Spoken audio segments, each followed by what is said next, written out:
Hello, welcome to my channel. तो आज मैं आप सबके साथ शेयर करने जा रही हूँ कढ़ाई पनीर के मसाले की रेसिपी। वैसे तो हमारे यहाँ कढ़ाई चिकन, कढ़ाई एग, कढ़ाई पनीर, कढ़ाई मशरूम सब होते हैं, लेकिन सभी के मसालों में टेस्ट एक ही होता है। तो चलिए फटाफट टाइम बिना वेस्ट किए हम पहले मसालों को देख लेते हैं और उनका मेज़रमेंट देख लेते हैं कि हमको कितने मसाले और कितनी क्वांटिटी में ले करके कढ़ाई पनीर का मसाला तैयार करना है। तो ये मेरे पास है 1/4 कप का मेज़र कप, जिससे मैंने 2 कप साबुत खड़ा धनिया ले लिया है। और इसी मेज़र कप से मैंने हाफ कप जीरा, हाफ कप सौंफ और हाफ कप काली मिर्च ली है और 9-10 साबुत लाल मिर्च ले ली है। तो गाइस, क्वांटिटी हमेशा यही रखिएगा आप। सूखा धनिया जो है 2 कप रखना है हमको, और बाकी सारी चीज़, जैसे अगर आपके पास मेज़र कप नहीं है तो आपको उस बात की भी टेंशन लेने की कोई ज़रूरत नहीं है। आप जो है बिल्कुल भी, आपके पास अगर बड़ा स्पून है जिससे हम नॉर्मली सब्ज़ी वगैरह सर्व करते हैं, सर्विंग के लिए हम जो स्पून यूज़ करते हैं, स्पैचुला यूज़ करते हैं, आप चाहें तो उससे भी मेज़र कर सकते हैं।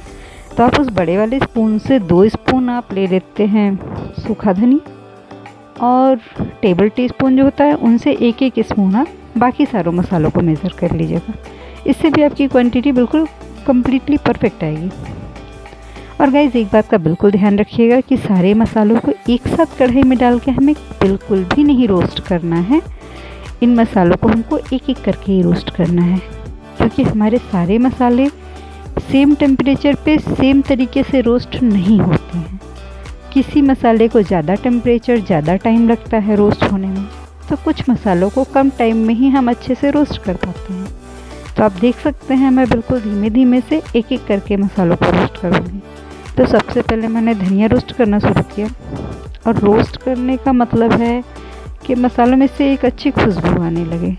वैसे जो नए किचन में काम करने जाते हैं, नई गृहिणी होती हैं, उनके लिए थोड़ा ये समझना टफ होता है कि मसाला भुनना किसको कहते हैं। और नॉर्मली जो लोग किचन में खाना पीना बनाते हैं उनको तो पता ही कि रोस्ट कितने टेम्परेचर पे और कितनी खुशबू के साथ हमको पता चल जाता है कि हमारे मसाले रोस्ट हो चुके हैं। तो अगर आप नए हैं और आप फर्स्ट टाइम ये ट्राई कर रहे हैं मसाला भूनने का तरीका, तो टेंशन लेने की कोई ज़रूरत नहीं है। आप देख सकते हैं कि मसाले हल्के हल्के से ब्राउन हो जाते हैं भूनते भूनते, और उनमें से एक अलग सी खुशबू निकलने लगती है, जो कि नॉर्मल साबुत राव धनिया में या राव मसालों में नहीं आती। वो खुशबू जो हल्का हल्का रोस्ट होने के बाद निकलती है खुशबू। तो मेरा धनिया रोस्ट हो चुका है आपसे बातें करते करते। अब मैं इसमें जीरे को डाल दूँगी, और जीरा भी मैं उसी टेम्परेचर पे धीमे धीमे से रोस्ट करूँगी। किसी भी मसाले को बहुत ज़्यादा रोस्ट नहीं करना है, हमको सिर्फ इतना ध्यान देना है कि वो मसाले जो है खुशबू छोड़ने लगे और बस उनका कलर चेंज हो जाए। इससे ज़्यादा हमको रोस्ट नहीं करना है, वरना ना तो उसका टेक्सचर अच्छा आएगा और ना ही उसमें फ्लेवर अच्छा आएगा, और खुशबू तो बिल्कुल भी अच्छी नहीं आएगी। तो मेरा जीरा भी लगभग रोस्ट हो चुका है, जैसा कि आप देख रहे हो। तो इसको भी हम निकाल लेंगे एक बाउल में।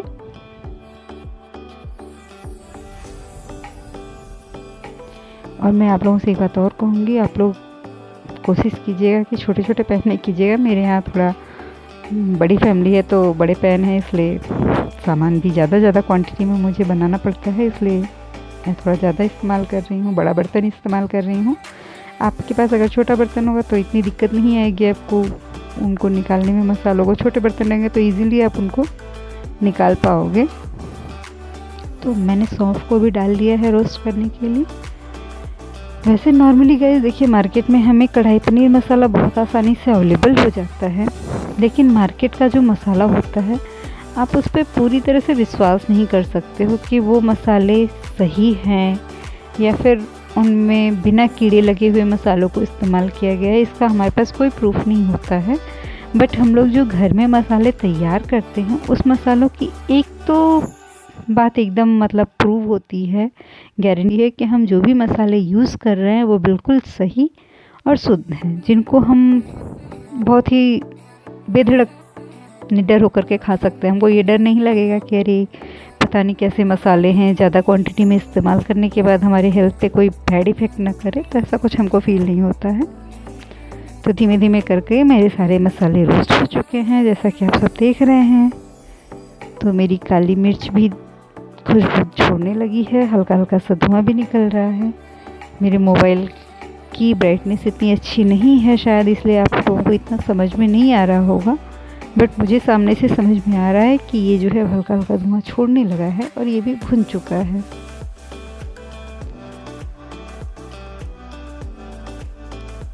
और इन सारों मसालों को भुनने के बाद हमको कुछ देर के लिए छोड़ देना होगा, ताकि ये थोड़ी अपनी हीट को कम कर लें, यानी कि थोड़े ठंडे हो जाएं। जब ये थोड़े ठंडे हो जाएंगे तो फिर उसके बाद देखिएगा, इसमें हल्का हल्का सा पता चल रहा है ना कि धुआं निकल रहा है। अगर आप ध्यान देंगे तो आपको समझ में आएगा कि धुआं छोड़ रहा है मसाला मेरा। क्योंकि ये काली मिर्च है तो इसमें समझ में नहीं आएगा कि ये जो है भुना है कि नहीं भुना है, बट इसमें से जो धुएँ निकलते हैं ना, उन्हीं से हमको समझ में आ जाएगा कि भुन चुका है। अब आप सोचेंगे लाल मिर्च भुन गया है, ये हमको कैसे पता चलेगा? तो इसको ही पता करना बहुत आसान होता है। लाल मिर्च हमारी भुनने के बाद बिल्कुल क्रिस्पी सी हो जाती है, यानी कि उसको अगर हम लेकर के हाथ में क्रश करें तो बहुत ही इजीली क्रश हो जाता है। तो आप देख सकते हैं लाल मिर्च भुनने में हमको बिल्कुल भी टाइम नहीं लगेगा। ये तो फटाक से भुन गया क्योंकि कढ़ाई एकदम लाल है और फटाफट से हमारी लाल मिर्च बिल्कुल भी भुन के रेडी हो चुकी है, क्रिस्प हो चुकी है। इसको ज़्यादा नहीं भूनते हैं, नहीं तो इसका कलर रेड से ब्लैक होने लगेगा, जो कि बिल्कुल मसालों का टेक्सचर, कलर और फ्लेवर तीनों चीज़ ख़राब करके रख देगा। तो गाइस, मेरे सारे मसाले बिल्कुल भुन चुके हैं।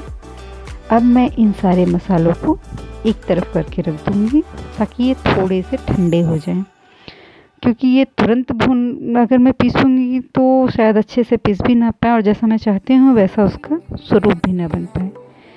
तो